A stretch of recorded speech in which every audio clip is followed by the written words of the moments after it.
Muitas pessoas na Terra afirmam crer em Deus.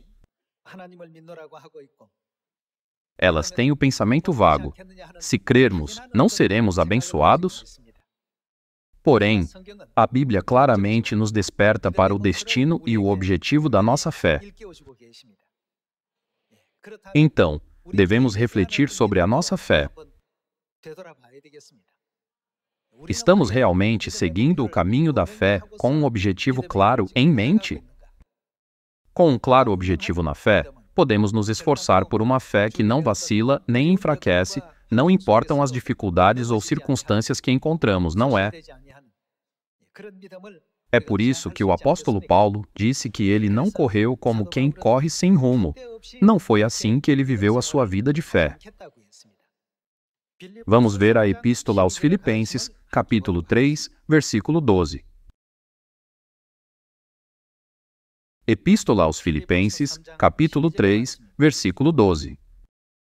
Não que eu o tenha já recebido ou tenha já obtido a perfeição, mas prossigo para conquistar aquilo para o que também fui conquistado por Cristo Jesus. Irmãos, quanto a mim, não julgo havê-lo alcançado, mas uma coisa faço, esquecendo-me das coisas que para trás ficam e avançando para as que diante de mim estão, prossigo, para o que ele está prosseguindo, para o alvo.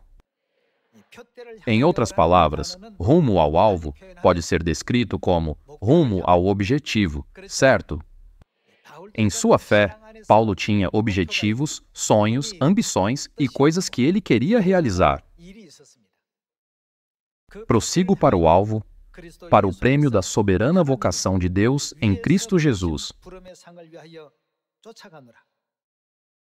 Em outras palavras, ele seguiu e correu nesse caminho com vigor.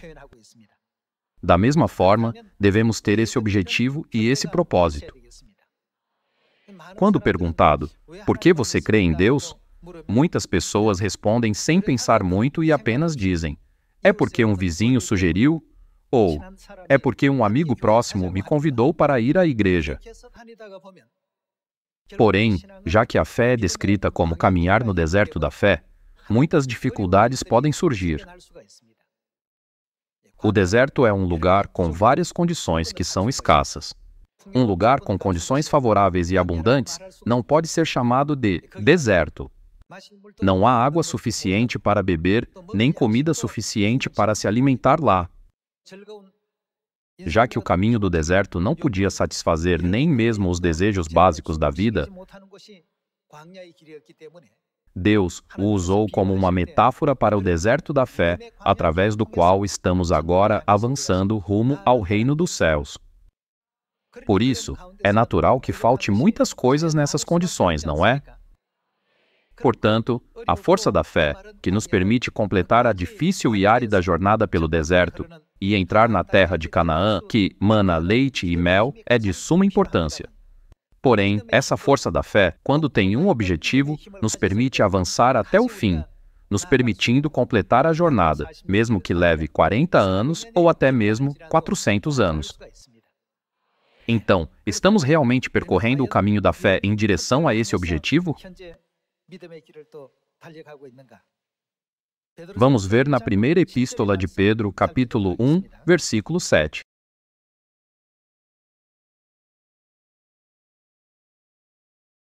Para que, uma vez confirmado o valor da vossa fé, muito mais preciosa do que o ouro perecível, mesmo apurado por fogo, redunde em louvor, glória e honra na revelação de Jesus Cristo, a quem, não havendo visto, o que vocês fazem? A mais, no qual, não vendo agora, mas crendo, exultais com alegria indizível e cheia de glória, obtendo o fim da vossa fé. O que virá? A salvação da vossa alma. Irmãos e irmãs, o objetivo final da nossa fé é a salvação da nossa alma. Não é sobre exercer e mostrar autoridade dentro da igreja. Quando vamos à igreja, tememos a Deus, adoramos a Deus e nos esforçamos para viver uma vida justa de acordo com os ensinamentos de Deus. O objetivo final por trás de tudo não é alcançar a salvação de nossas almas que Deus prometeu e preparou para nós? Todos devem ser capazes de correr em direção a esse objetivo. Por isso, está escrito que o propósito da fé é a salvação da alma. Também está escrito que Deus veio a esta terra em carne para essa salvação, não está? Vamos para a Epístola aos Hebreus, capítulo 9. Hebreus, capítulo 9, versículo 27. E, assim como aos homens está ordenado morrerem uma só vez, vindo depois disto o juízo, assim também Cristo, tendo se oferecido uma vez para sempre para tirar os pecados de muitos, aparecerá segunda vez, sem pecado, aos que o aguardam para a salvação. Esse versículo nos mostra precisamente a promessa de que Cristo viria a esta terra pela segunda vez em carne. Quando ele veio pela primeira vez, o versículo 28 o descreve como vindo a esta terra como um sacrifício pela expiação. Cristo, tendo se oferecido uma vez para sempre para tirar os pecados de muitos. Então, qual papel ele desempenhará quando vier a esta terra pela segunda vez em carne? Ele aparecerá uma segunda vez para trazer salvação àqueles que o aguardam. Então, onde devemos estabelecer o objetivo da nossa fé? Não devemos colocá-lo na salvação de nossa alma? Cerca de 2000 anos atrás, quando Deus veio pela primeira vez a esta terra, Ele estabeleceu o caminho da salvação para as nossas almas. Vamos ver o Evangelho de Mateus, capítulo 26, versículo 17.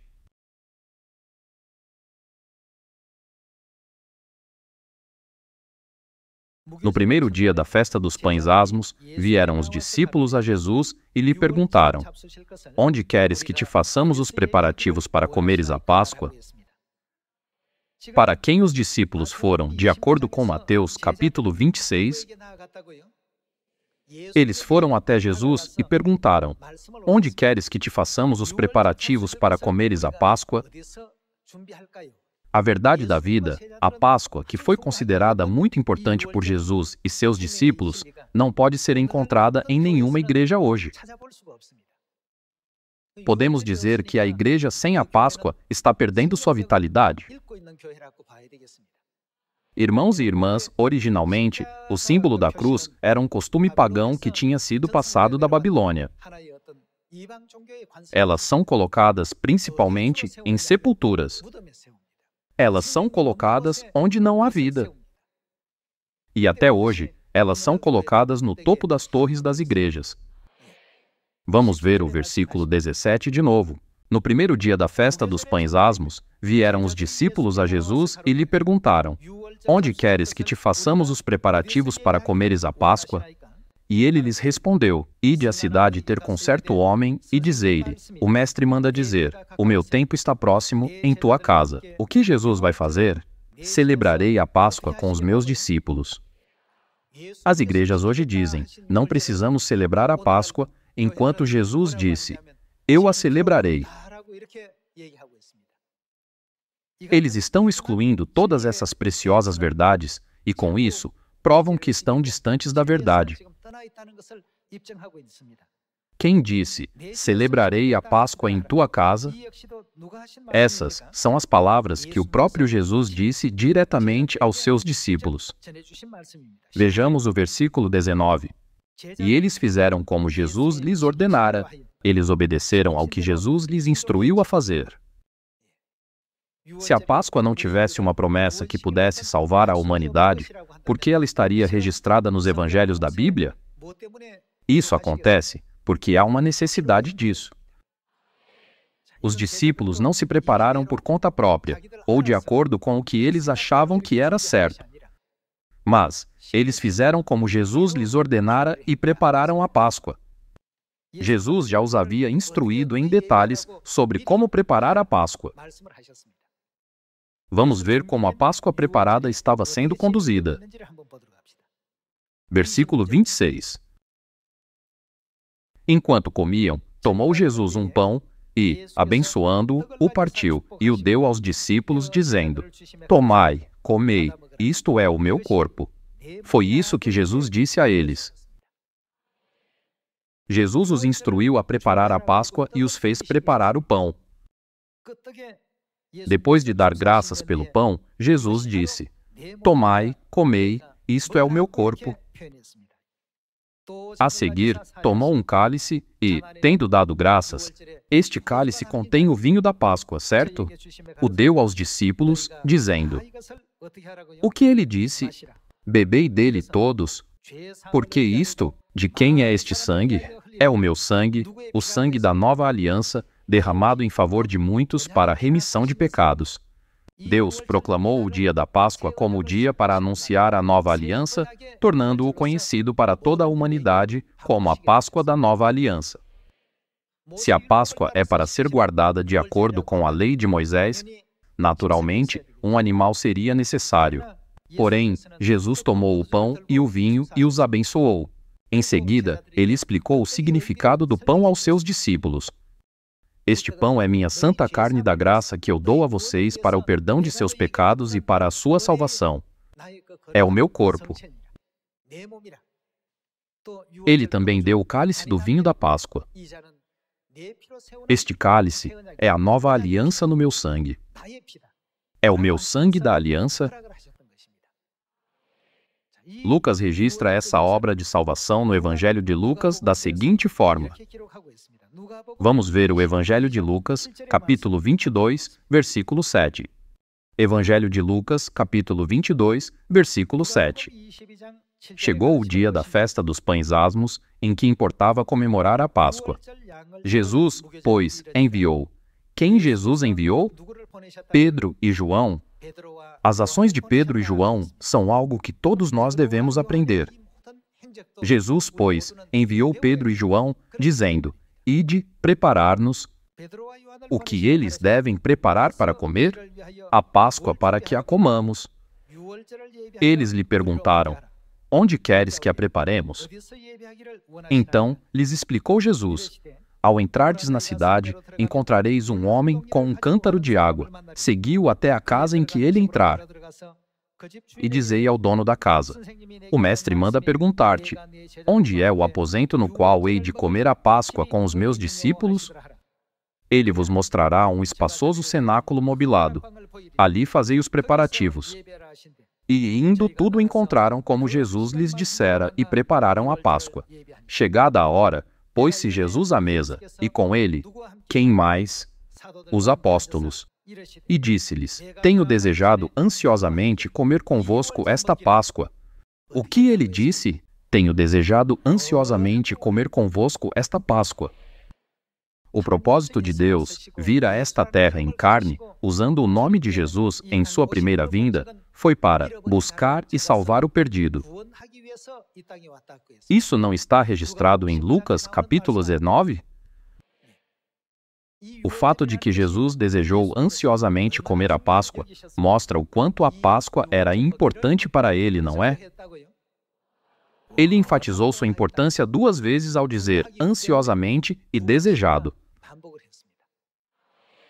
Não se trata de querer apenas 10% ou 20%, mas 100%, 200%, até 1000% ou mais. Essa é a Páscoa que Jesus gravou profundamente nos Evangelhos.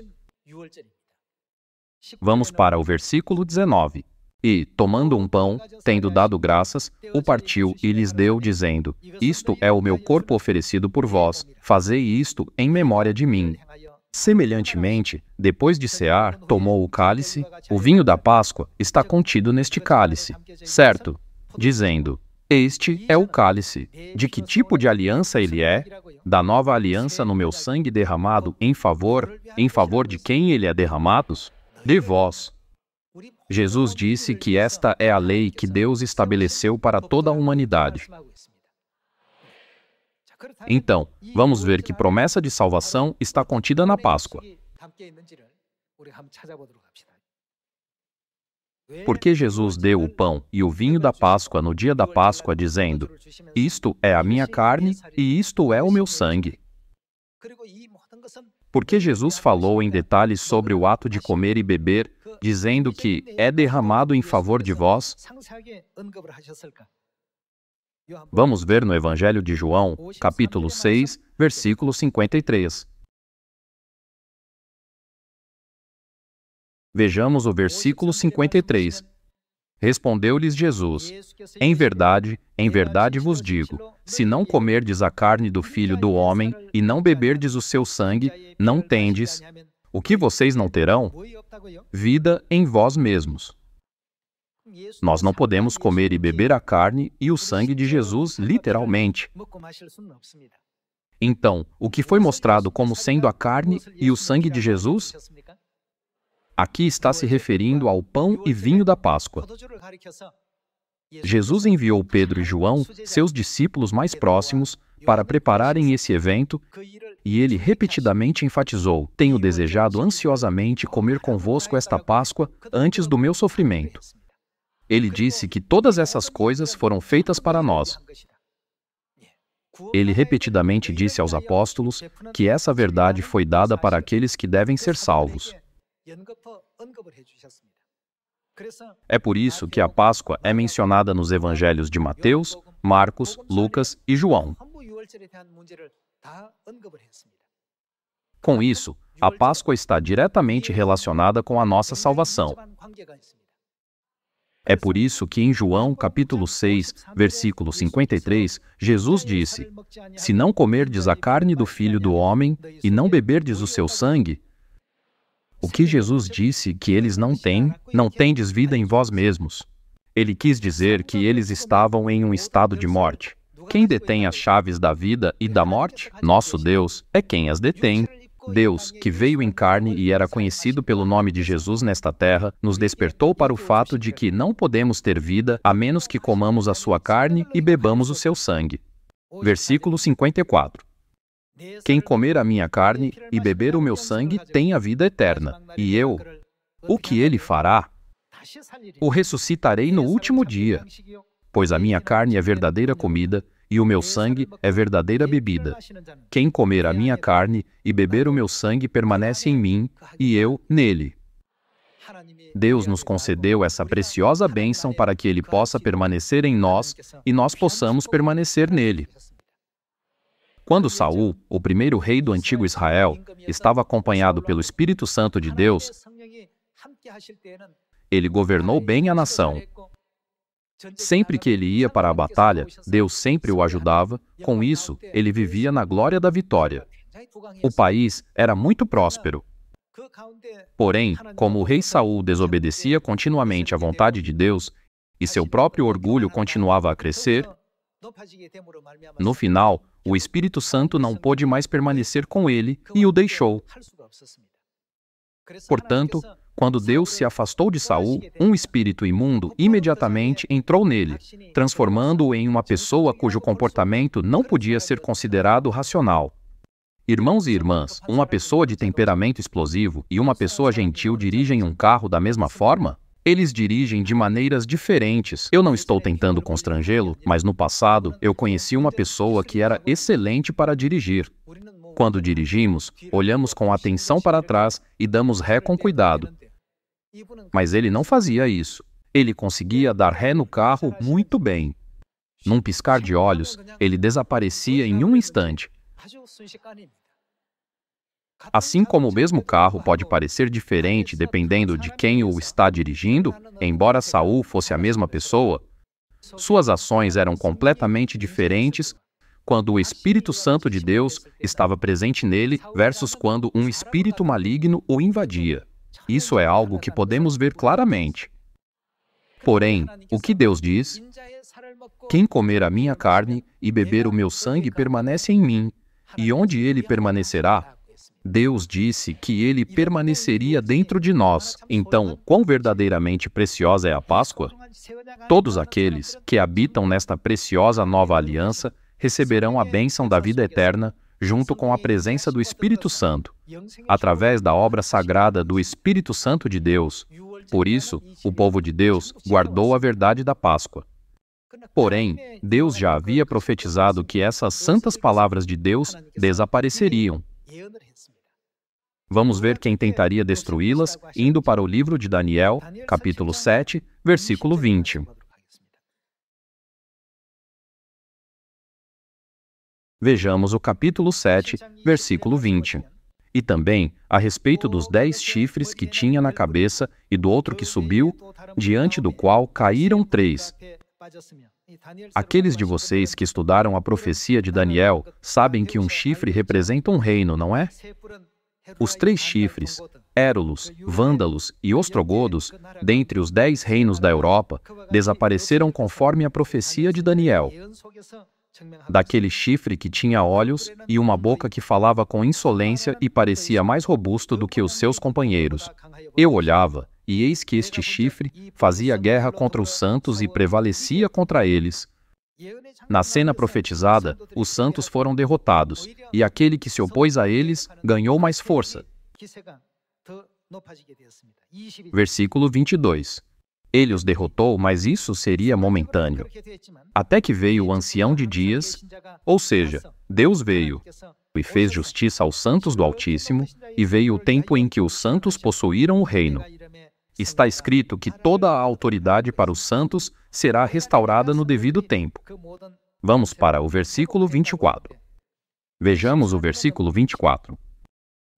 Os 10 chifres correspondem a 10 reis que se levantarão daquele mesmo reino, e depois deles se levantará outro, o qual será diferente dos primeiros, e abaterá a 3 reis. O que ele fará? Proferirá palavras contra o Altíssimo. Altíssimo aqui se refere a Deus, e a única força que se opõe a Deus é a de Satanás. Proferirá palavras contra o Altíssimo. O que ele fará? Magoará os santos do Altíssimo e cuidará em mudar os tempos e a lei.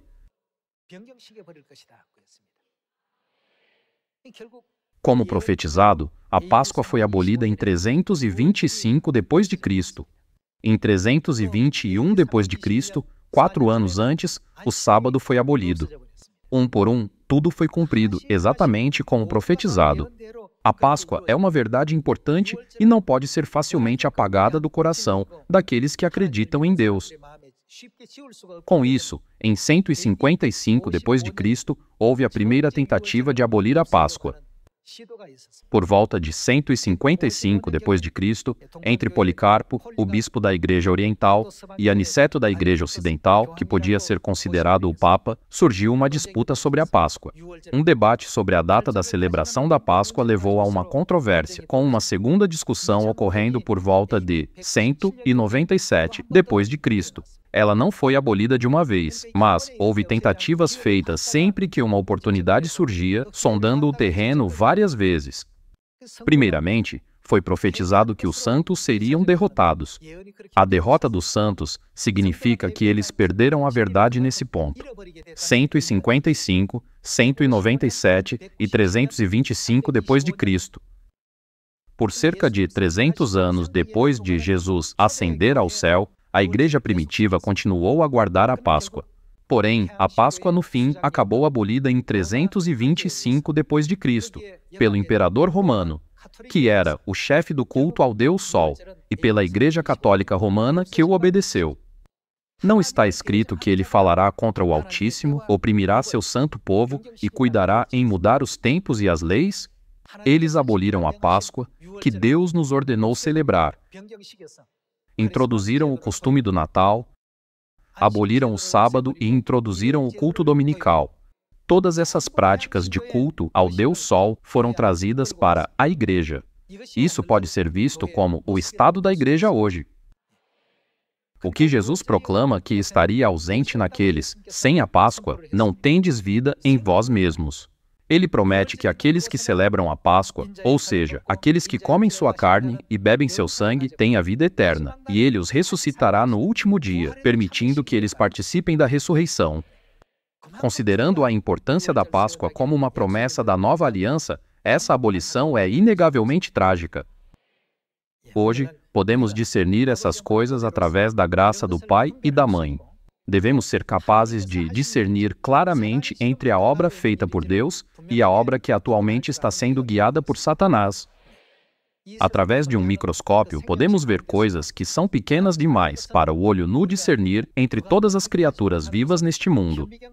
Da mesma forma, hoje, se você não consegue distinguir entre a verdadeira igreja e a falsa igreja, você deve olhar para os ensinamentos da Bíblia. Deus nos guia em direção ao caminho da salvação, e assim, devemos estabelecer o objetivo da nossa fé em alcançar a salvação. Se colocarmos o objetivo da nossa fé em algo diferente da salvação, a destruição eterna sempre nos acompanhará. As pessoas podem perguntar, por que a Igreja de Deus não tem uma cruz? Então, podemos dizer, não é óbvio que não devemos ter uma? Porque uma igreja que oferece a vida eterna deveria mostrar um símbolo da morte? Dar a eles essa resposta é correto. Portanto, hoje, apenas guardando a verdade da Páscoa da Nova Aliança, concedida a nós pelo Pai Celestial e pela Mãe Celestial, vocês e eu podemos ter certeza de que realmente estamos em Deus. Com essa prova inegável, vamos alcançar a salvação eterna com firme convicção. Não devemos apenas ir ao céu, devemos ir com evidência. Vejamos a primeira epístola de João, capítulo 5, versículo 9.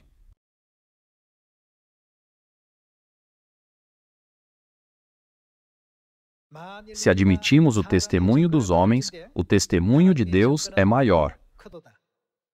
A igreja que recebe o testemunho de Deus é a melhor igreja do universo. Isso não é verdade? Vamos ver o versículo 9 de novo. Se admitimos o testemunho dos homens, o testemunho de Deus é maior. Ora, este é o testemunho de Deus, que ele dá acerca do seu Filho. Aquele que crê no Filho de Deus tem em si o testemunho. Essa pessoa tem esse testemunho em si. Tanto você quanto eu temos esse testemunho. Aquele que não dá crédito a Deus o faz mentiroso, porque não crê no testemunho que Deus dá acerca do seu Filho. E o testemunho é este que Deus nos deu. O que Ele nos deu? A vida eterna. Como Ele nos deu a vida eterna? Ele tomou o pão e o vinho da Páscoa e disse, esta é a minha carne e este é o meu sangue. Se dela comeres e beberes, terás a vida eterna. Ele nos concedeu a promessa da vida eterna dentro da verdade da nova aliança. E o testemunho é este, que Deus nos deu a vida eterna, e esta vida está no seu Filho. Aquele que tem o Filho... Assim, quando comermos o pão e o vinho da Páscoa, quem permanecerá em nós? Jesus claramente prometeu que ele permaneceria naquele que guarda a Páscoa. Jesus nos deixou esse ensinamento em João, capítulo 6. Aquele que tem o Filho, tem. E o que ele tem? A vida. Aquele que não tem o Filho de Deus não tem a vida. Aqueles que têm a carne e o sangue do Filho do Homem, ou seja, aqueles que estão na verdade da Páscoa da Nova Aliança, receberam o testemunho de quem? Todos eles receberam o testemunho de Deus. De acordo com Mateus capítulo 7, no último dia, quando as pessoas forem para o céu, muitos ficarão na fila, esperando pela salvação.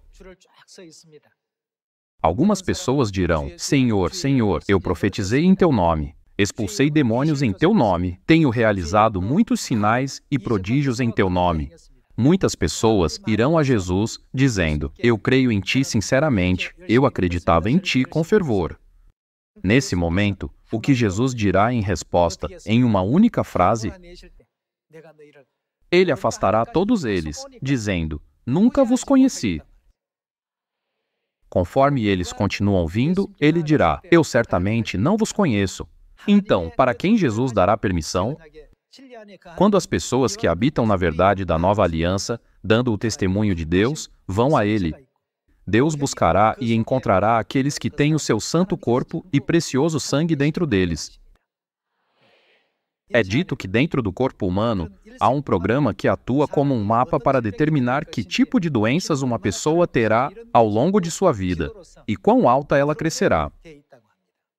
Isso é chamado de mapa genoma. Só de ver o seu conteúdo, podemos saber com que idade essa pessoa contrairá que tipo de doença. Deus colocou todos esses mapas dentro do nosso corpo humano, mas não tínhamos conhecimento deles até agora. Por milhares de anos, desde a época em que os humanos apareceram pela primeira vez nesta terra até o presente, a humanidade nem sabia que essas coisas existiam. Porém, Deus sabe disso só de olhar, porque Deus os criou e os colocou lá. Portanto, o que Deus diz que Ele coloca no coração do seu povo? No livro de Jeremias, capítulo 31, Deus diz: na mente lhes imprimirei as minhas leis. Deus sabe se eles são o seu povo ou não, através do conteúdo de suas mentes. Portanto, embora muitas pessoas venham dizendo: Senhor, Senhor, eu orei diligentemente de madrugada e nos montes, eu jejuei muito, Ele dirá: nunca vos conheci. Assim como temos o mapa do DNA dentro de nossos corpos, há coisas que somente Deus pode reconhecer. Quando a santa carne e o sangue de Cristo são claramente vistos, Deus os reconhece imediatamente. Ele dirá: você é meu filho, você é minha filha. Vamos entender e viver de acordo com isso a partir deste momento. Quão alegre é sermos reconhecidos por esse grande Deus e estarmos vivendo na fé aprovada por Ele. Vamos nos livrar de todas as preocupações, inquietações e medos que trouxemos deste mundo hoje. Pois, quando entrarmos no reino dos céus, todos nós serviremos como reis sacerdotais para sempre. Há muito tempo, quando as avós contavam histórias, elas sempre terminavam com: e eles viveram felizes para sempre. Elas nos contaram muitas histórias em que o protagonista sempre tinha um final feliz. Nesta terra, as pessoas neste mundo não sabem de quem somos filhos.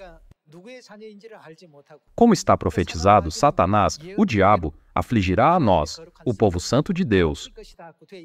É por isso que ele inventa várias maneiras de nos causar sofrimento.